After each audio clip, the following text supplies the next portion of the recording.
What is up, everybody? Let's go ahead and take a look at this, but first let's get me out of here and see what happens so we know what we're gonna talk about. Oof. There's the impact. We're gonna be talking about the plan method on this one. So there goes his head. Let's go ahead and bring me back on the screen. Here we go. So like I said, we're going to be talking about the plan method right here. So we're going to be positioning for safety, locating hazardous situations. Where are the relevant threats? We got to assess them and then navigate any potential or, active threats. That's one of the big things here. So yellow stage, we're definitely going to be in yellow stage right now. So we're prepped and ready. We're kind of zoned in. We're with a group ride. It looks like we're on dirt bikes and we got a quad here. So maybe we went off-roading. We're having some fun. Now we're kind of coming home. This is a pretty good looking area to do all that stuff. So let's talk about position for safety. The main thing with position for safety is having a good space cushion, good line of sight, having an escape path, and then making sure that you have really good 360 situational awareness here. So right here, we have a decent space cushion. We are pretty far away from these people. We have an escape to the left, and we could, with a dirt bike, go to the right. It just depends on the kind of off-roading we really want to do here. Line of sight, since we have a great space cushion, we can see pretty far. We can see around everybody. If we're getting closer and closer and closer, you see how my hand's blocking the line of sight, but when we get down here, the hand's not really blocking everything. This is kind of the principle behind that. So we got a space cushion, got escape routes, good line of sight. Hey, we're doing pretty good. We're doing pretty good. But here's how quickly it can kind of shift on you. So we're good space cushion, good space cushion. We're having fun. We accelerated here now. Look at this. We're starting to get closer. We're kind of in a weird position.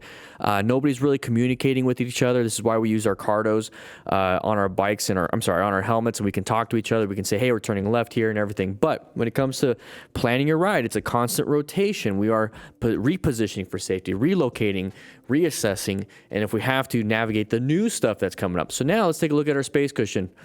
It's okay. It's fine. We have an escape route over here. This is the position for safety. We can escape here, but we're kind of like zigzagging through here. That's going to be kind of awkward.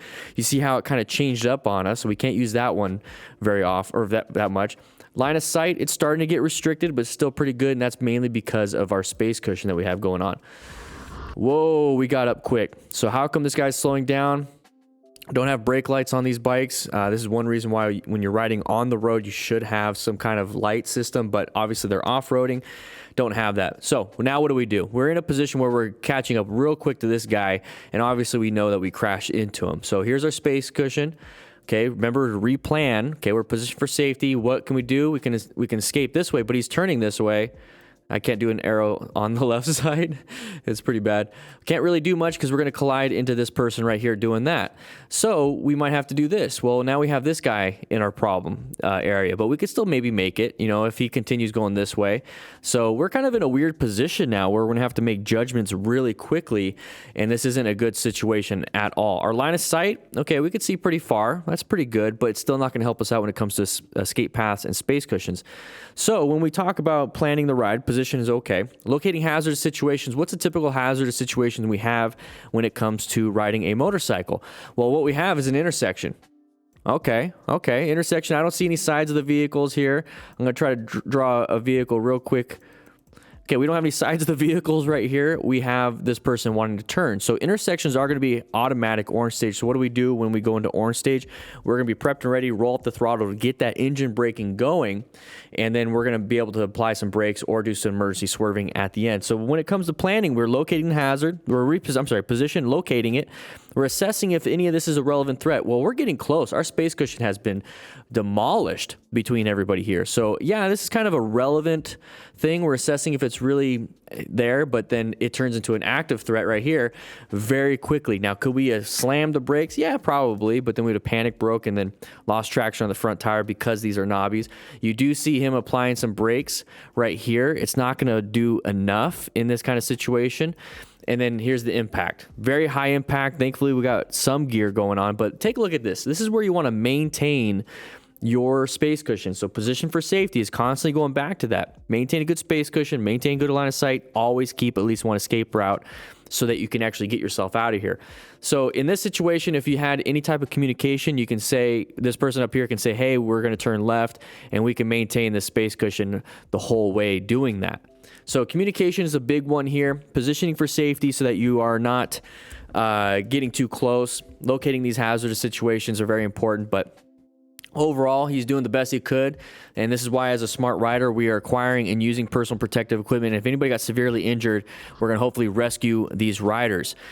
So what we're going to be doing now is heading in, and we're going to be talking about what should I do if I experience a flat tire while riding.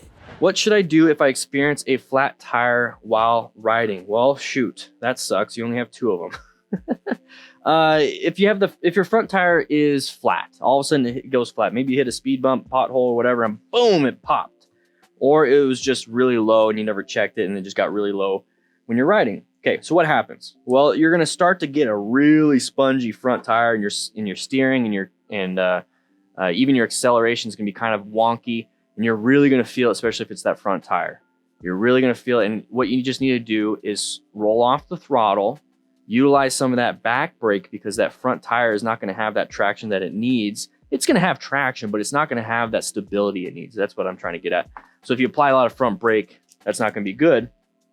So use some rear brake and start pulling yourself off to the side of the road, downshifting, rolling off the throttle, doing whatever you need to do to handle that situation, but use that rear brake and pull off, and then hopefully you're able to stay upright, okay? If it's that rear tire, you're definitely going to feel like you're fishtailing. You're going to be like, woo, what the heck is going on? And when you accelerate, it's going to feel awkward. When you use the rear brake, it's going to feel awkward. When you're turning, you're going to feel like that rear tire just doesn't want to follow you when you're turning. And that's not good. So you're going to have that weird feeling. You're going to kind of look back and you'll notice that you're low. But even then, you might not be able to really see it if you have saddlebags and a few other things. So if that happens, it's the same concept, but kind of reversed. Just go ahead and roll off the throttle gently, get that friction zone, because remember that rear tire is spinning. And so if you do it too abruptly, it's going to chirp itself, okay? If you've been a new rider at some point, you should know that, you know what that feels like, but now you don't have as much traction on that rear tire. So downshift smoothly, apply some front brakes, get off to the side of the road. Don't swerve to the side of the road, but with both situations, just try to gradually go to the side of the road, and then try to, at that point, use as much of that room on that side of the road, that shoulder, to slow down gradually and gradually and gradually. And then at that point, okay, there's plenty of people that like to plug their tires, call AAA, whatever it is, if you have Geico or whoever, or if you work with your dealership and they can tow you. That's one thing that happened to me, is that I had a rear tire blowout, and I just called up Harley. That's back when I had my Sportster. I called up Harley, and they came with a trailer, picked it up. I paid for the trailer fee. I think it was like $50 at the time. But you know, it's a crappy situation. It's not something you want to be a part of, but if it happens, it happens. Just don't panic. Same thing with rescue. Remain calm, ensure your own safety. That's the same thing for everything. Okay. Just stopping major bleeds is just, you know, a medical thing. It's just a medical thing. So yeah, that's what I think you should do if you experience a flat tire when riding. I think it's really important, and I think you guys can handle it. Don't worry too much. Just don't worry too much.